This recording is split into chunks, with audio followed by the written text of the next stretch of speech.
Karena sunatullahnya hidup itu kadang naik, kadang turun. Hidup yang tenang adalah orang yang siap naik, siap turun. Siap di atas, siap di bawah. Kan orang sering bilang, roda itu kadang di atas, kadang di bawah. Kalau ingin hidupmu kondusif, nyaman, tenang, siapkan mental, di bawah ya saya siap, di atas ya saya siap. Jangan dikira siap itu hanya untuk di bawah ya, di atas juga siap. Banyak orang di atas lupa diri, apalagi di bawah banyak orang tidak terkendali lagi. Mungkin marah, mungkin kecewa ketika di bawah. Tapi kalau sudah siap dua-duanya, kita hidup ini lebih tenang.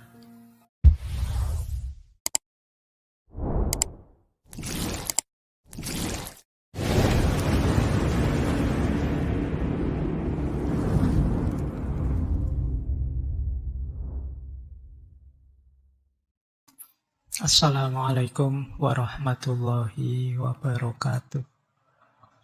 Bismillah. Mari kita lanjut lagi belajar kita, ngaji kita. Lanjut. Terus, kalau ini agak spiritual. Pesan utamanya, siaplah naik, siaplah turun. Seperti itulah kehidupan ini. Jangan mudah mengeluh. Ini biasanya kalau sudah sepuh, sudah tua, karena ini temanya tema bahagia di usia tua, orang lebih tua itu lebih arif, lebih bisa menerima fakta hidup, kenyataan hidup. Saya ambilkan misalnya itu dari surat Al-Baqarah itu 155 saja ya. وَلَنَبْلُوَنَّكُمْ بِشَيْءٍ مِّنَ الْخَوْفِ وَالْجُوعِ وَنَقْصٍ مِّنَ الْأَمْوَالِ وَالْأَنفُسِ وَالثَّمَرَاتِ وَبَشِّرِ الصَّابِرِينَ. Ini menegaskan, ya tentu saja orang hidup pasti akan kami uji, kata Allah, dengan sesuatu. Kalimat bisyai'in itu menunjukkan ujian itu sebagian kecil saja di dalam hidup kita. Tidak besar.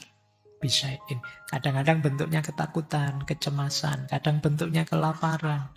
Kadang bentuknya berkurangnya harta. Kadang bentuknya berkurangnya jiwa teman kita, keluarga kita meninggal duluan. Wasamarot, berkurangnya buah-buahan. Jadi naik turunnya hidup itu wajar. Wabasyiris sobirin, gembirakanlah orang yang bisa sabar. Jadi ini banyak dijelaskan ketika dulu kita belajar stoikisme. Karena sunatullahnya hidup itu kadang naik, kadang turun. Hidup yang tenang adalah orang yang siap naik, siap turun. Siap di atas, siap di bawah. Kan orang sering bilang, roda itu kadang di atas, kadang di bawah. Terus kamu protes, Pak kalau saya di bawah terus gimana? Rodanya muternya lama Pak, jadi saya kan ya, cara berpikirnya tidak begitu. Cara berpikirnya karena hidup ini kadang di atas, kadang di bawah. Kalau ingin hidupmu kondusif, nyaman, tenang, siapkan mental, di bawah ya saya siap, di atas ya saya siap. Jangan dikira siap itu hanya untuk di bawah ya, di atas juga siap. Banyak orang di atas lupa diri. Apalagi di bawah, banyak orang tidak terkendali lagi. Mungkin marah, mungkin kecewa ketika di bawah. Tapi kalau sudah siap dua-duanya, kita hidup ini lebih tenang. Ini ya, ini teori yang masyhur sebenarnya. Cuma ya menjalankannya tidak gampang. Biasanya orang itu kalau di bawah panik, kalau di atas lupa diri. Nah, Syekh Muhammad Al-Ghazali menarik juga di buku itu beliau ngutip dari Dr. Reinald Niebuhr. Dulu pernah kita kutip waktu di sesi doa. Jadi Dr. Niebuhr ini punya syair yang menarik. Teman-teman mungkin sudah hafal syair ini kelihatannya. Dulu yang di sesi doa itu banyak yang motong-motong doa ini. Jadi kalimatnya begini. Anugerahilah aku ya Allah kesabaran dan kemampuan untuk menerima segala yang memang harus terjadi. Yang kedua, anugerahilah aku ya Allah keberanian dan kekuatan untuk mengubah apa yang masih dapat diubah. Dan yang ketiga, anugerahilah aku ya Allah kebijaksanaan untuk mengetahui perbedaan keduanya. Jadi dalam hidup ini seperti kata para filosof Stoik, ada yang bisa kita ubah, ada yang tidak bisa kita ubah. Ada yang dalam kendali kita, ada yang di luar kendali kita. Maka kita meminta pada Allah, ya Allah, untuk hal-hal yang tidak bisa aku ubah, di luar kendaliku, aku mohon anugerahi aku kuat dan sabar menerimanya. Karena kalau kita tidak kuat dan tidak sabar menerimanya, hidup kita akan sangat berat. Kenapa? Kita tidak bisa mengendalikannya, kita tidak bisa menolaknya. Tapi hadir dalam hidup kita. Di situ kita perlu kesabaran. Tapi ada hal yang bisa kita ubah. Bisa kita tingkatkan. Untuk yang ini, yang mohon pada Allah dianugerahi keberanian dan kekuatan. Berani mengubah. Siap mengubah, karena saya punya daya untuk itu. Punya kuasa untuk menjalankannya. Banyak orang yang punya kekuasaan untuk menjalankannya, tapi tidak berani menjalankannya. Maka minta pada Allah diberi keberanian dan kekuatan untuk mengubahnya. Nah, yang ketiga, yang paling penting, membedakan dua hal ini. Untuk membedakan dua hal ini, kita perlu kebijaksanaan. Jadi kita harus tahu, oh ini bisa saya ubah, maka saya semangat mengubah. Oh ini tidak bisa saya ubah, maka saya menerima. Yang bisa membedakan dua ini, kebijaksanaan. Kamu harus bijaksana, karena banyak orang kebalik. Waktunya dia berusaha maksimal, dia diam saja. Saatnya dia menerima, dia protes. Dia tidak bisa menerima.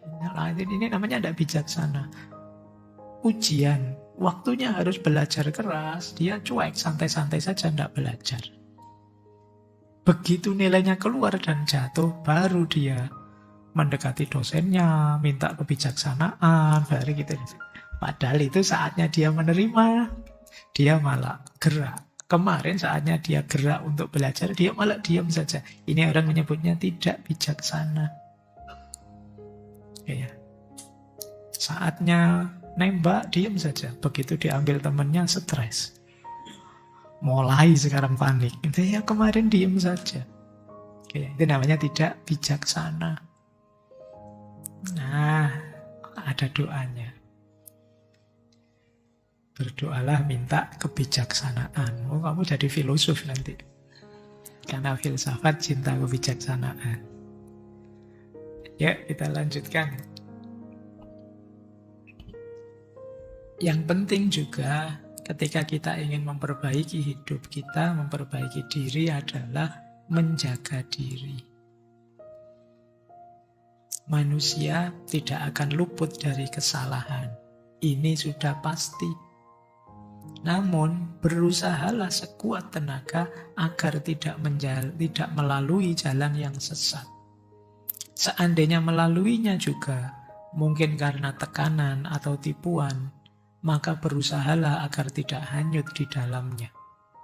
Kembalilah dari arah mana datang begitu kesempatan ada secepat-cepatnya. Menjaga diri itu berarti termasuk menjaga diri dari dosa, maksiat, salah. Tapi kan Pak, manusia itu tidak akan luput dari salah. Akan selalu saja ada salah. Oke, yo paling tidak mari sekuat tenaga berusaha agar tidak salah jalan. Seandainya kok melalui juga, mungkin karena ketipu, karena khilaf, atau terpaksa, berusahalah untuk tidak hanyut di dalamnya.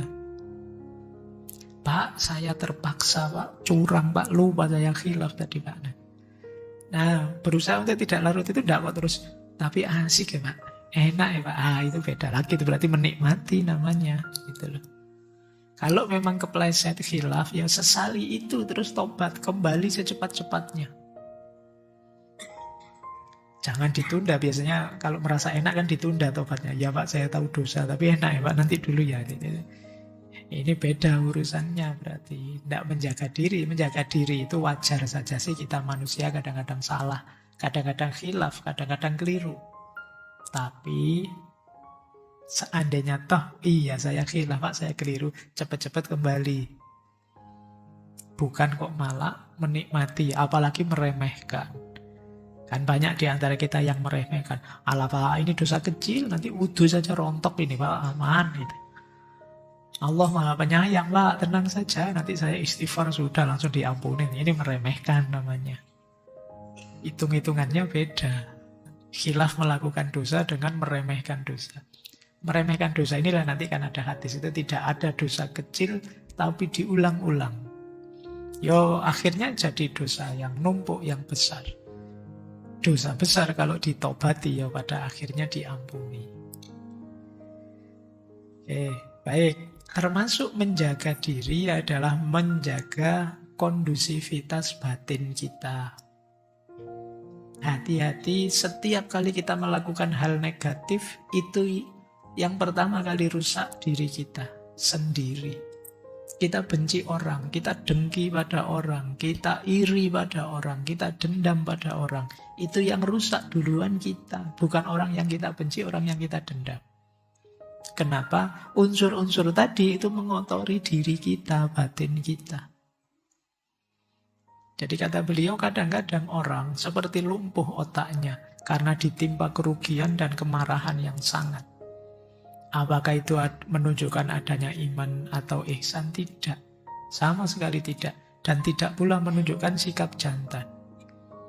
Apa yang akan diperoleh oleh orang yang dikuasai perasaan marah yang sangat?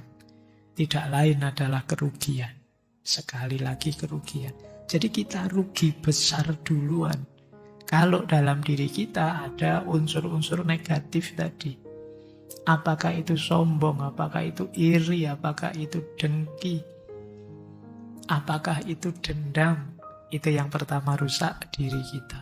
Mari kita jaga diri kita dari itu. Pak, tapi kan kita harus menegakkan keadilan. Tegakkan keadilan setegak-tegaknya tanpa harus mengotori dirimu. Kalau ada yang salah yang harus diluruskan, luruskanlah. Tanpa harus menyimpan kotoran dalam batinmu. Jadi ini yang dimaksud oleh Syekh Muhammad Al-Ghazali. Lanjut. Apalah artinya orang yang tertarik pikirannya dan perasaannya pada masa lalu yang telah terkubur untuk menambah panas pada rasa sakitnya dan hangus pada hatinya. Kalimat ini untuk merelakan yang telah lewat. Banyak orang yang tidak bisa move on. Terpenjara di masa lalu. Dan bagi Syekh ini hanya menyusahkan dirinya saja.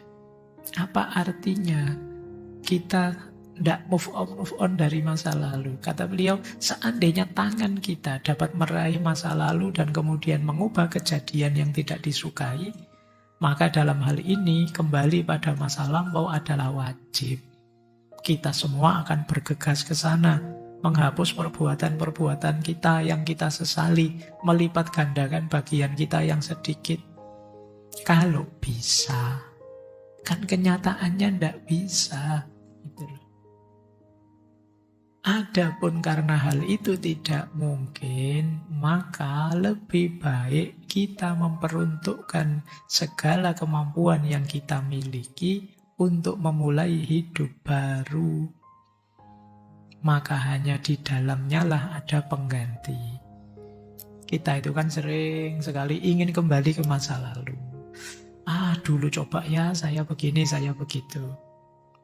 Terus kita tidak move on, tidak gerak-gerak, terpenjara di masa lalu. Kata Syekh, kalau bisa kita kembali ke masa lalu, ayo kita kembali ke sana, diperbaiki semuanya.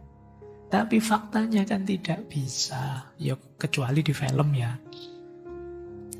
Kalau di film bisa, tapi dalam hidup nyata kan tidak bisa. Lah terus ngapain kita menghabiskan waktu untuk hal-hal yang tidak mungkin? Ayolah kita fokus hari ini saja sudah. Kita perbaiki, kita cari gantinya yang lebih baik. Yang sudah lewat, mari jadi pelajaran hidup. Relakan yang sudah lewat. Kalau itu bentuknya negatif, kita istighfar, kita tobat, tidak mengulanginya lagi. Kalau itu bentuknya yang positif, kita jadikan penguat, kita jadikan pelajaran untuk kita hidupkan lagi saat ini. Cuma itu yang bisa kita lakukan. Nah, terus kunci memperbarui hidup lagi adalah mindset yang positif. Cara pikir yang positif. Tadi ada optimis, kalau ini lebih positif. Setiap urusan itu tunduk pada anggapan seseorang. Jika engkau mau, ia dapat engkau jadikan sebagai pembersih dan engkau lega. Dan kalau mau, dia dapat engkau jadikan pembinasa dan engkau marah. Pikiran kita itu bisa menentukan cara pandang kita menentukan hidup kita. Itu yang disebut mindset. Kalau kamu serba negatif cara pandangmu, ya hidupmu negatif, pahit. Tapi kalau positif cara hidupmu menyenangkan. Jadi ngaji ini bagi mungkin yang mindsetnya negatif akan ada sangat banyak yang membuat tidak kerasan ngaji. Tapi yang mindsetnya positif ya akan nemu banyak hal yang positif. Ada hadis itu yang dikutip oleh Syekh. Jadi satu hari Nabi menjenguk ada seorang Arab Badui yang sedang sakit demam. Beliau menghibur orang sakit ini, semoga penyakitmu segera sembuh dan menjadi penawar dosamu. Orang Badui itu terus jawab, ini demam ini sangat mendidih, sangat panas, saya sudah tua, paling ini sebentar lagi saya mati. Jadi kalimatnya seperti itu. Jadi ini demam yang sangat panas menimpa orang tua, menyeret ke liang kubur. Dan Nabi ketika dengar orangnya mengeluh begitu, Nabi lalu berkata, ya kalau kamu bilang begitu, ya itu yang akan terjadi. Jadi, ini yang disebut mindset. Jadi kita itu sering, tadi loh, karena kecemasan tadi, cara berpikir kita terus negatif. Padahal kecemasan itu kan tentang yang belum terjadi. Karena cara berpikir kita negatif, jadi kita mungkin besok kita memang sengsara. Tapi orang cemas itu sengsaranya sejak sekarang. Mungkin besok kita susah juga sih, tapi orang cemas itu susahnya sejak sekarang. Jadi durasinya panjang, padahal masih belum terjadi. Masih belum terjadi itu kan bisa terjadi, bisa tidak. Bisa kita antisipasi sejak sekarang, bisa kita ikhtiari biar tidak sesakit itu, sebenarnya bisa.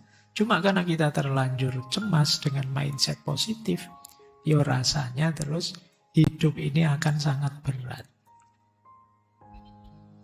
Ada cerita lagi yang menurut saya menarik dari Rasulullah juga. Jadi Rasulullah ini lagi-lagi satu ketika mengunjungi sahabat yang sakit, kurus, lemah, tidak berdaya. Nah ini mungkin Rasulullah diberi petunjuk oleh Allah. Rasulullah tanya pada sahabat ini, apa engkau pernah berdoa yang aneh-aneh pada Allah? Atau minta sesuatu padanya? Terus orang itu ingat, benar wahai Rasulullah, saya dulu pernah berdoa begini. Ya Allah, jangan engkau siksa aku di akhirat karena dosa-dosa yang telah kulakukan. Kalau engkau akan menyiksaku juga, maka jadikan siksaanmu di dunia ini saja. Akhirnya ya dikabulkan Allah, ya tersiksa beneran akhirnya itu. Dia sendiri yang minta.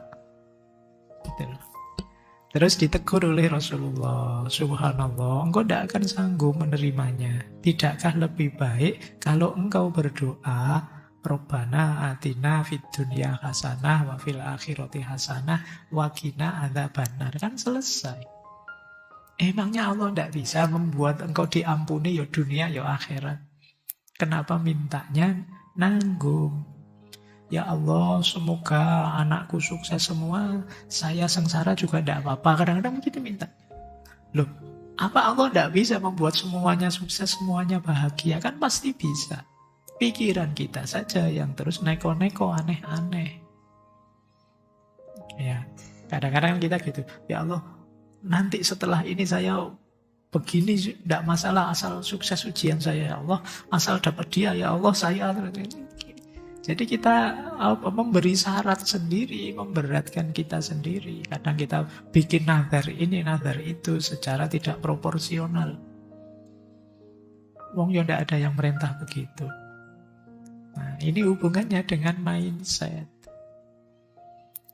Ya Allah, semoga klub saya sepak bola ini menang. Setelah ini saya ujian tidak lulus juga tidak apa-apa. Yang penting klubku menang misalnya ngono, karena gantilah nilai ujian saya jadi skornya sepak bola itu misalnya.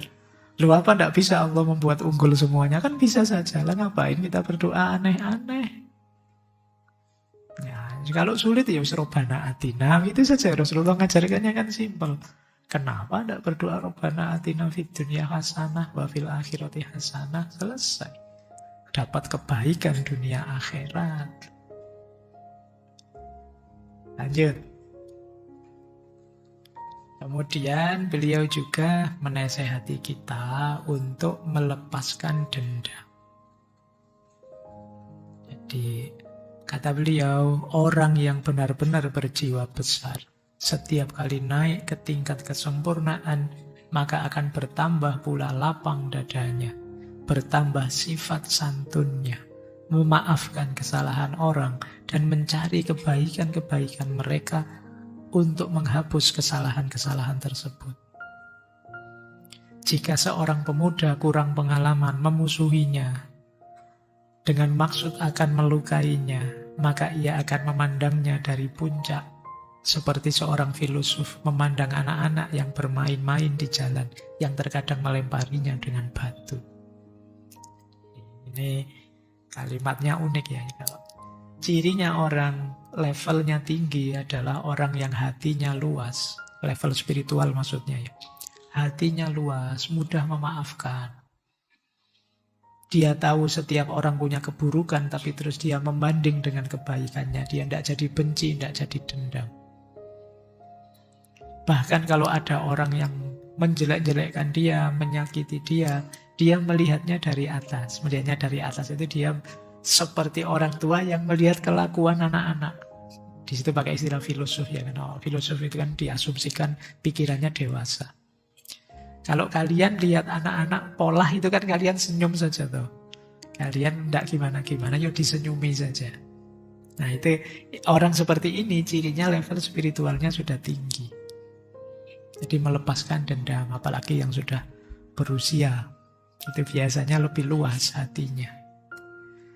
Nah, Syekh menyarankan kita untuk yuk kita naik level dengan cara apa?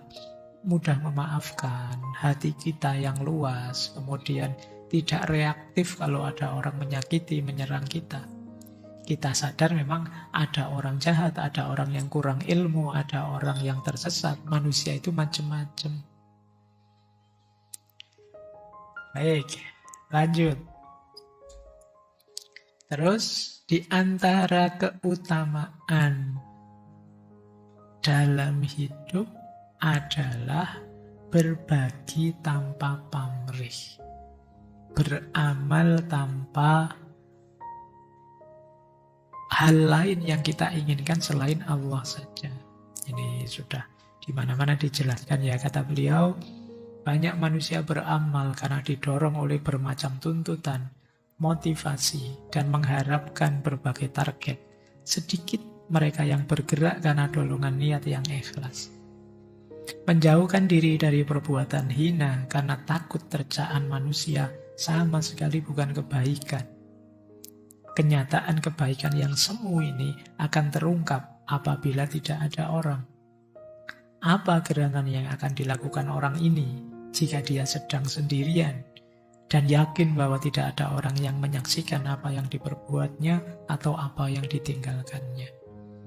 Ini menyuruh kita introspeksi beliau, segala kebaikan kita apa sudah ikhlas atau sekedar pamer saja ke orang lain.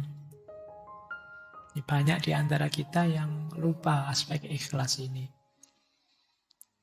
Memang ikhlas itu yang tahu hanya diri kita masing-masing. Jadi di Di antara ciri sukses kita memperbarui diri adalah kita mampu menghidupkan sisi ikhlas ini, berbagi tanpa pamrih. Lanjut, bersyukur. Kata beliau, Islam itu memandang hidup ini nikmat. Hidup ini anugerah, bukan kutukan. Maka jangan merasa Allah menyiksa kita. Wah, Allah naruh saya di Indonesia, ini berarti. Enggak. Hidup ini nikmat. Cara pandang kita ayo digeser. Tentu saja seperti tadi ya, wala yabluwannakum bisyai'in minal khaufi wal ju'i.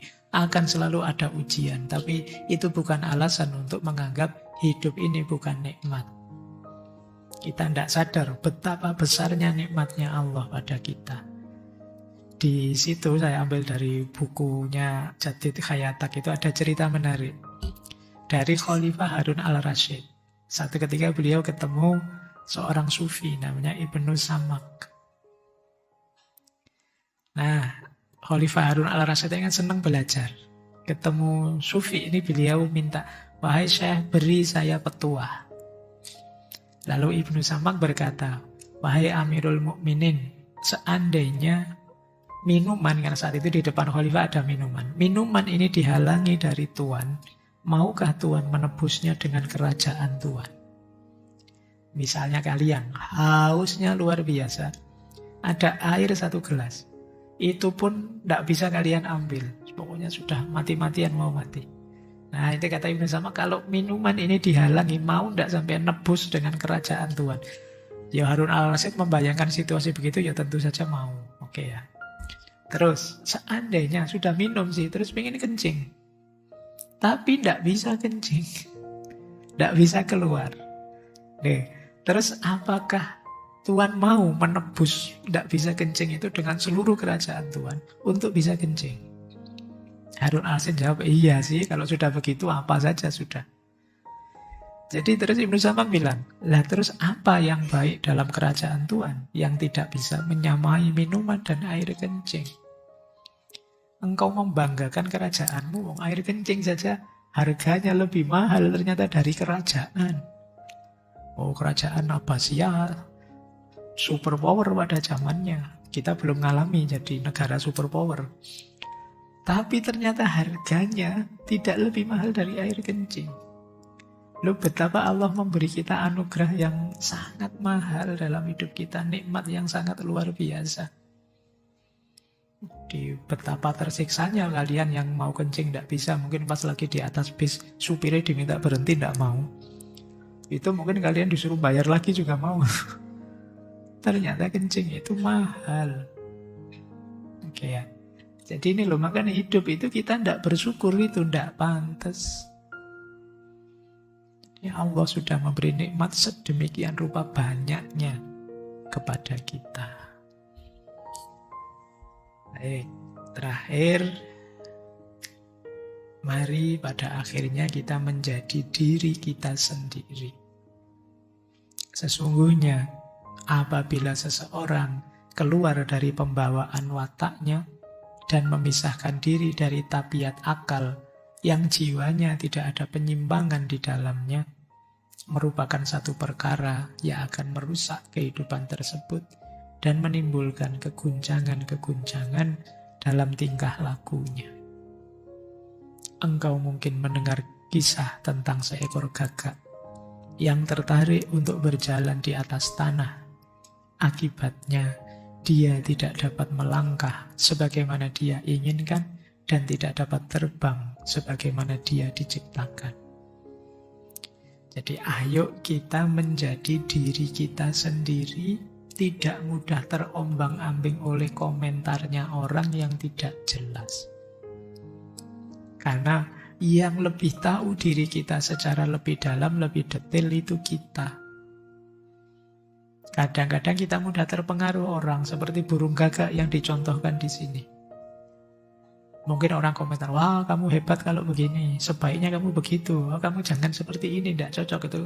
Orang membaca kita, mungkin dia lihat dari luar saja. Kita yang ngerti diri kita sampai dalam.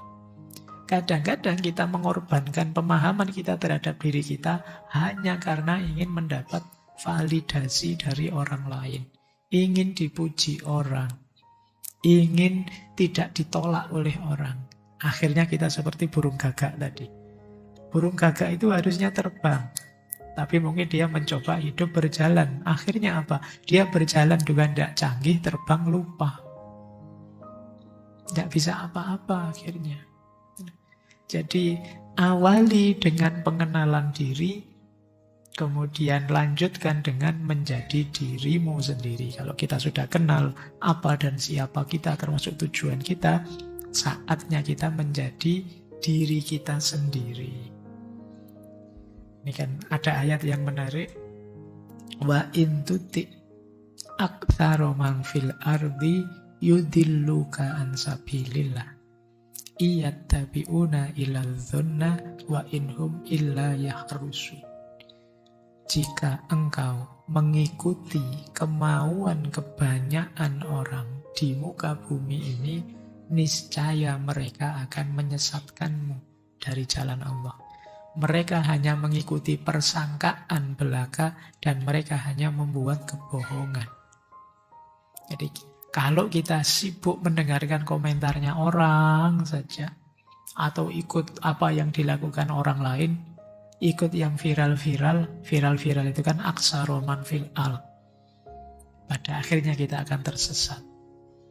Karena kita tidak punya jati diri. Kita lupa, seperti saya bilang tadi, true self kita. Kita terjatuh pada fake self, diri kita yang palsu. Jadi membentuk hidup baru, memperbarui hidup, bukan berarti melupakan hakikat diri kita, jati diri kita, true self kita. Tapi mungkin saja itu bentuknya adalah kembali ke diri kita yang sejati. Setelah sebelumnya kita diombang-ambingkan oleh komentarnya orang, kondisi masyarakat sekeliling kita, dan lain sebagainya. Saatnya kita menjadi diri kita sendiri dengan makna hidup versi kita. Seperti Paul Ricoeur tadi di awal ya, kita harus sudah mulai masuk second naivete. Jadi kita mulai masuk fase sadar, bukan lagi fase ikut-ikutan. Hidup yang sadar makna, tahu apa yang harus aku lakukan dan apa yang jangan aku lakukan sesuai dengan kondisi real, kondisi konkret diriku. Nah, cara ini nanti antara lain bisa jadi jalan kita untuk memperbarui hidup. Khususnya kalau di tema kita bulan ini untuk orang-orang yang berumur. Mungkin merasa bahwa di masa muda hidupnya banyak yang kurang sesuai, tidak cocok, saatnya diperbarui. Jadid hayatak. Baik, sudah jam 10 lebih. Sebenarnya materinya masih ada beberapa, tapi harus mengenali diri kita masing-masing. Saya tahu sejak ngaji itu kan kalau sudah di atas jam 9 sudah mulai perjuangan. Jadi kalau saya lanjutkan di atas jam 10 itu saya menyiksa sudah. Yang jelas kalau teman-teman ingin lebih dalam ya silahkan dibaca bukunya, kitabnya, ngaji seperti ini. Anggap saja mancing, menginspirasi teman-teman untuk bisa masuk lebih dalam. Baik, saya kira itu untuk malam hari ini. Saya akhiri sekian dari saya. Kurang lebihnya mohon dimaklumi, dimaafkan. Wallahul muwaffiq, wallahu a'lamu bissawab. Wassalamualaikum warahmatullahi wabarakatuh.